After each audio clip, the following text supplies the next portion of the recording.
Des casques qui vont révolutionner la conduite en Côte d'Ivoire. Ils se rechargent grâce à l'énergie solaire et possèdent d'autres options que vous découvrirez dans ce journal. Et puis la Cour européenne des droits de l'homme a suspendu aujourd'hui l'extradition de la France vers le Burkina Faso de François Compaoré, frère du président Blaise Compaoré, mis en cause dans l'assassinat en 1998 des journalistes d'investigation Norbert Zongo.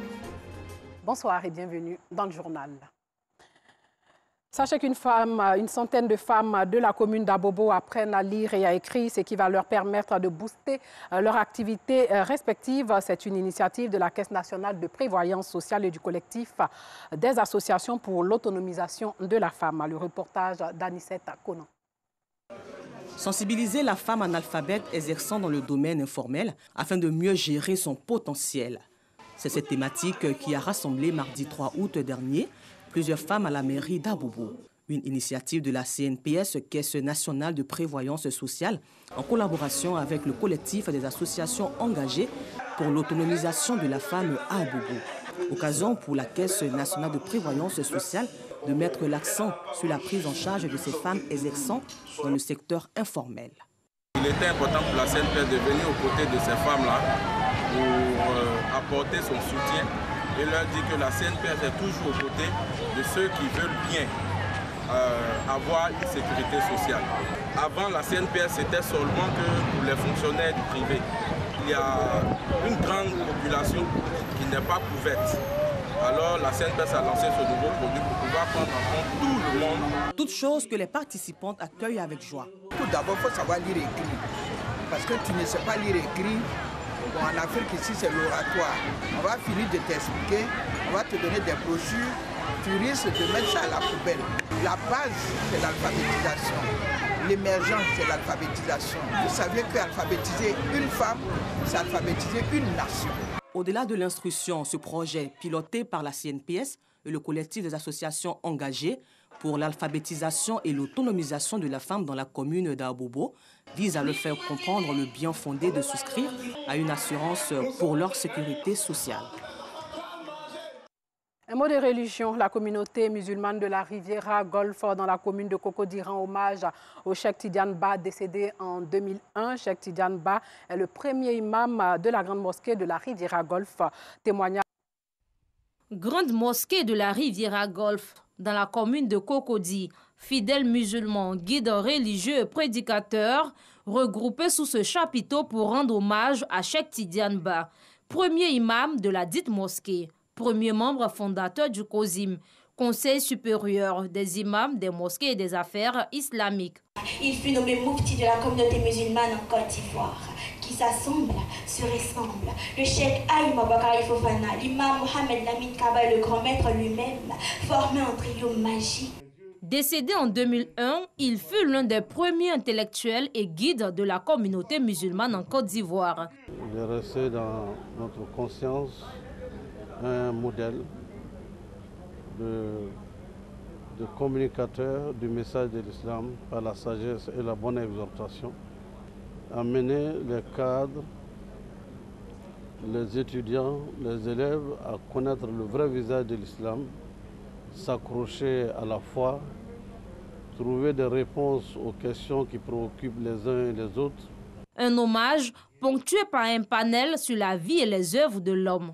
Le cheikh Ahmed Tidiane Ba était un personnage multidimensionnel. Il était à la fois un éducateur, un militant islamique et un grand cheikh de la Tidjaniya. Il avait des connaissances, une conception très large, c'est-à-dire qu'il était lui-même, il est resté lui-même apprenant toute sa vie. Il avait une immense bibliothèque, il n'a jamais cessé d'apprendre. Humaniste, homme de foi et de conviction, Tidiane Ba reste un modèle pour la communauté musulmane de Côte d'Ivoire, mais aussi pour le monde, qui retiennent beaucoup de lui. Tidiane Ba, c'était quelqu'un de bien. Et ce qui m'a marqué, à cette époque, on avait des questionnements. À chaque fois que j'avais des questions, je me retrouvais dans son salon et c'est toujours avec le sourire qu'il me recevait et qui répondait à mes questions. Je n'ai pas eu l'honneur de fréquenter le cheikh Tidiane Ba. J'ai entendu parler de lui. Nous saluons son action. Et cet hommage, nous avons voulu être présents pour apprendre à le connaître. parce que 20 ans après, c'est vrai, mais ce sont des histoires qui marquent à vie. Né en 1932 à Bobo Dioulasso au Burkina Faso, il fut également l'un des pionniers de l'enseignement confessionnel islamique. Cheikh Tidiane Ba repose depuis 20 ans maintenant dans l'enceinte de la grande mosquée de la Riviera. Ce jeudi restera à jamais gravé dans la mémoire des supporters du FC Barcelone. Le FC Barcelone a entériné le départ de sa superstar en raison d'obstacles économiques et structurels. Il s'agit bien entendu de Messi. C'est un véritable séisme pour la planète du football. Le Barça annonce le départ de Lionel Messi. En fin de contrat depuis juin, l'Argentin négociait depuis de longs mois avec la direction du club menée par le président Joan Laporta en personne en vue d'une prolongation. Alors que l'on pensait la prolongation de Lionel Messi en bonne voie, le génie argentin va quitter le club qu'il avait rejoint en 2000 et qui l'a conduit au firmament du football européen, remportant 35 trophées, dont 4 Ligues des Champions, 7 Coupes du Roi ou encore 3 Coupes du Monde des clubs.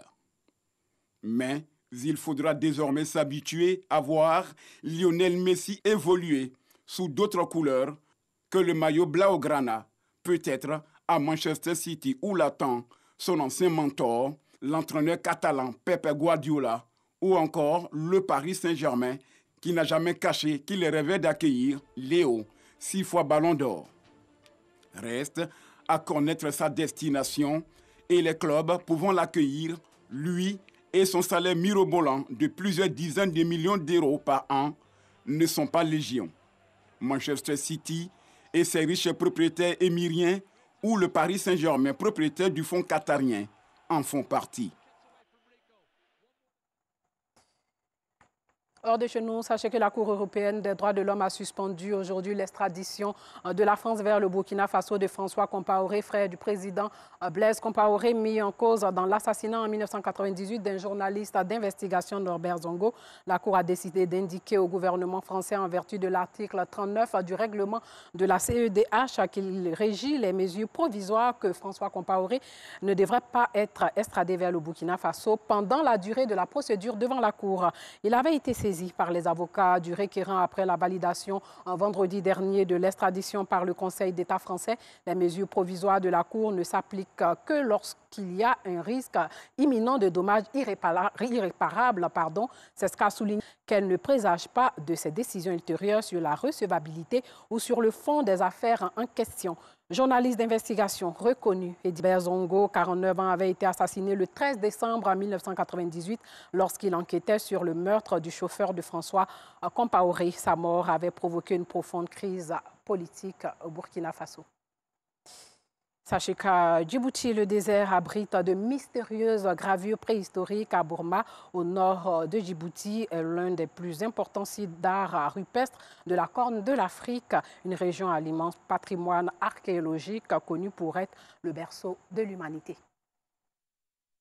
Ibrahim Dabalé Loubak est né ici à Bouma, au nord de Djibouti. Ce désert rocailleux et aride abrite un trésor préhistorique de plus de 70 siècles, l'un des importants sites d'art rupestres de la Corne de l'Afrique. 900 panneaux se succèdent sur plus de 3 kilomètres. Je connais cet endroit depuis mon enfance. J'ai toujours vécu ici. Je connais chaque pierre, chaque recoin. Ce site est connu par les Afars depuis des millénaires. Ce peuple, traditionnellement nomade, vit dans cette région à la frontière de Djibouti, de l'Érythrée et de l'Éthiopie. Depuis son enfance, Ibrahim entend parler de ces gravures. On n'est pas les premiers à avoir découvert le lieu. Nos grands-pères l'ont raconté à nos pères, puis nos pères nous l'ont raconté. C'est une connaissance qui se transmet de père en fils, et aujourd'hui, nous connaissons tous ce lieu. Connu des nomades et pas du grand public, en 2005, Ibrahim accompagne un archéologue français sur les lieux, le premier à faire une étude scientifique. Pour trouver les gravures, il faut faire 6 heures de route depuis la capitale et 1 heure de marche. On est un peu écarté de la civilisation, tu vois. Donc, on est dans le préhistoire. On vit les préhistoires. Donc, ici, Dans les massifs de Makarasso à Bourama, on découvre le gravure de rupestre.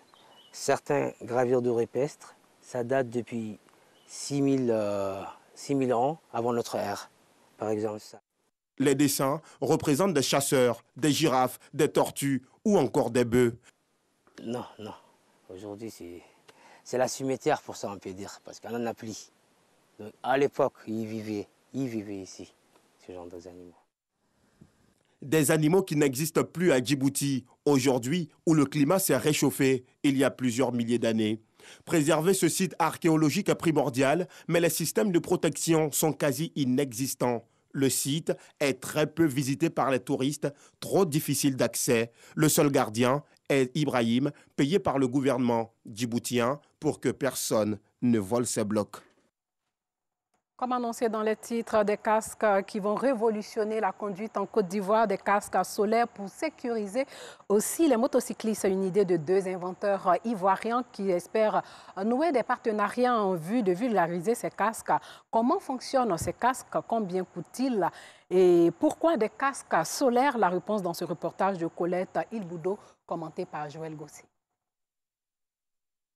Mamadou Sanogo et Amouakou Ismaël sont deux jeunes Ivoiriens qui ont conçu des casques solaires appelés casques terrés.